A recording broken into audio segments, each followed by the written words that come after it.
Halo, Assalamualaikum warahmatullahi wabarakatuh. Perkenalkan, nama saya Reno Farhaniawan dengan RP 15/2023/007. Dan pada kesempatan kali ini kita akan membuat satu video. Kita mulai bukan kemarin sih, tadi dengan case study 2. Dan pada kali ini kita akan coba untuk memecahkan study case 1 jadi case study 2. Jadi kita sudah menyelesaikan case study 2, lalu sekarang kita coba untuk menyelesaikan case study 1. Nah, untuk si arsitekturnya ini kurang lebih sama ya. Kurang lebih sama dengan alur arsitektur sistem yang ini. Kalau ini ke API Gateway, kalau ini ke bucket S3. Jadi proses dimulai ketika si pengguna atau users atau mahasiswa mengunggah file tugas mereka ke dalam sebuah penyimpanan atau di AWS disebut bucket.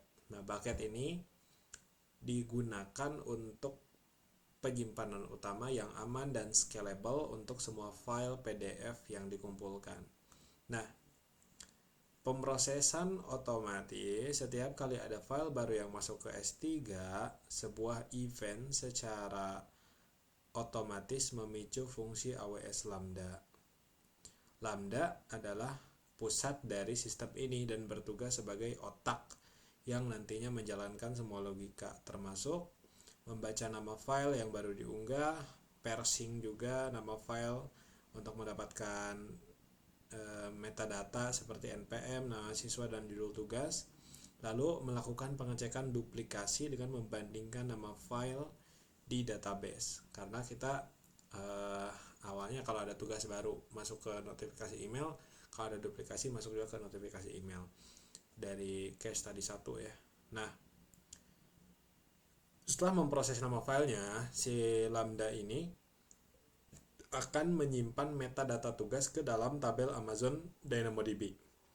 Data yang disimpan di sini mencakup NPM, nama siswa, judul, waktu unggah, dan status tugas, apakah itu original atau duplicate. Nah, sistem notifikasi Amazon SNS ini dari Lambda itu akan ngirimin pesan ke Amazon SNS, Simple Notification Service, yang kemudian bertugas meneruskan pesan ini sebagai notifikasi email kepada dosen. Nah, isi emailnya nanti akan disesuaikan, apakah itu memberitahukan tentang tugas baru yang berhasil diunggah atau memberikan peringatan jika terdeteksi adanya duplikasi file. Kurang lebih tahapannya seperti ini. Saya sudah buatkan dalam satu laporan. Desain arsitekturnya ini sudah kita jelaskan tadi. Dan di tahap 2 di sini di bagian implementasi, buat sebuah S3 bucket baru, beri nama yang unik dan relevan. Nah, ini implementasinya.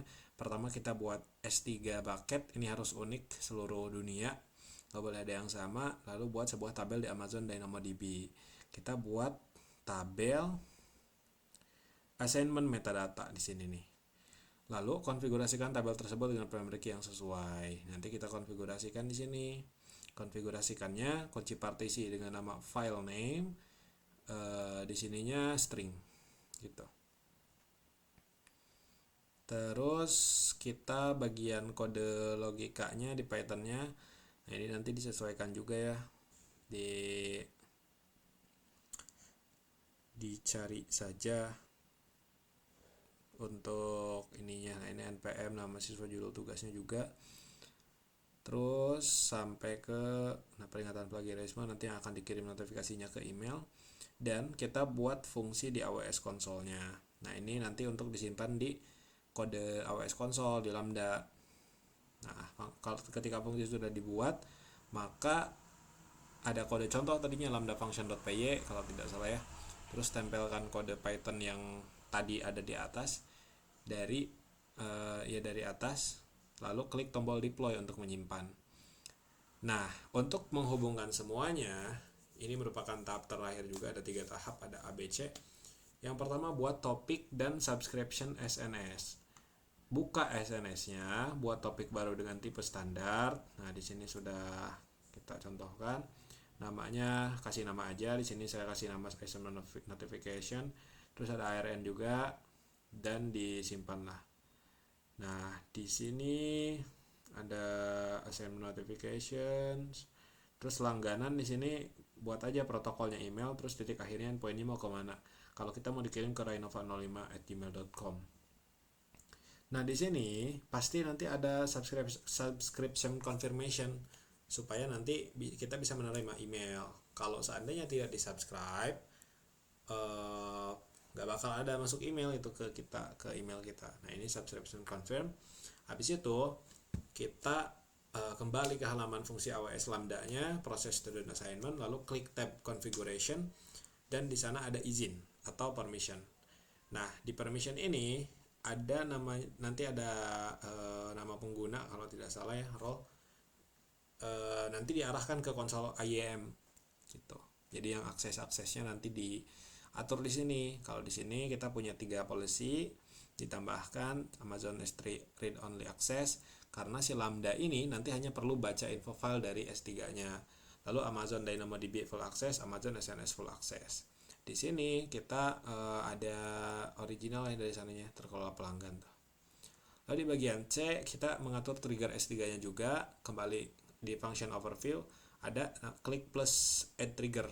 Nah, pilih S3 sebagai sumbernya. Jadi paket yang sudah kita buat sebelumnya di sini klik juga tuh ada. Nah, event type-nya semua peristiwa yang membuat objek. Lalu centang kotak, habis itu baru klik add.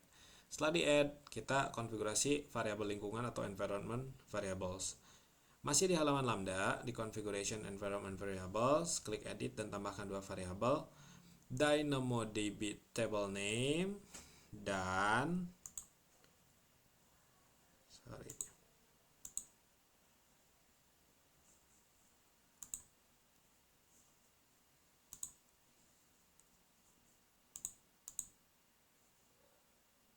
mana ya tadi itu di mana sih? Lambda. Oke, kita di Lambda configuration environment variable. Lambda configuration variable lingkungan. Nah, sorry, ini SNS topic arn ya. Disesuaikan namanya sama di kode.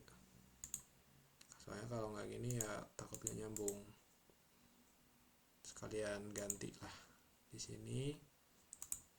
Oke, sip. Habis itu kita maju ke testing. Testingnya hanya ada skenario 2 karena di sini semuanya terhubung ke email. Kalau upload tugas baru ada email, kalau upload yang duplikat ada email juga. Nah, skenario 1 upload tugas baru. Ini pasti nanti kodenya original, pasti original. Langkah-langkahnya buat sebuah file PDF kosong di komputer kita, ubah nama filenya sesuai dengan format. Nah, nama filenya kita 07 Rainova Rendewan tugas A. Buka Amazon S3 di AWS Console, masuk ke bucket tugas kita, lalu upload file tersebut. Nah, di sini kita verifikasi dulu database, buka tabel DynamoDB assignment metadata kita. Seharusnya di sini tuh udah muncul, dan memang kita sudah muncul di sini. Jadi di sini original tuh, tulisan di sininya original. Kalau duplikat kayak gimana tuh status original? Oh ya, di sini periksa inbox dulu di emailnya. Tugas baru diterima Rainova Rahniawan, tuh ada judul tugas 4, waktu uploadnya juga ada di sini. Tugas duplikat kayak gimana? Tanpa mengubah apapun, upload lagi file yang sama persis ke S3 bucket kita. Nah, kalau kita sudah upload, nanti verifikasinya di sini ada tulisan duplicate. Item yang tadi sudah ada seharusnya sekarang memiliki kolom duplicate gitu. Jadi nggak di S3 paketnya nggak 2, tapi terdeteksi di database-nya duplicate. Status yang terupdate menjadi duplicate, periksa lagi inbox kita. Kali ini Anda seharusnya menerima email yang berbeda, yaitu sebuah peringatan tentang kemungkinan plagiarisme atau tugas duplikat. Tuh kan di sini kelihatan ya, peringatan plagiarisme tugas duplikat terdeteksi. Ya, untuk tugas 1 mungkin cuma segitu, dan ya, terima kasih atas perhatiannya. Wassalamualaikum warahmatullahi wabarakatuh.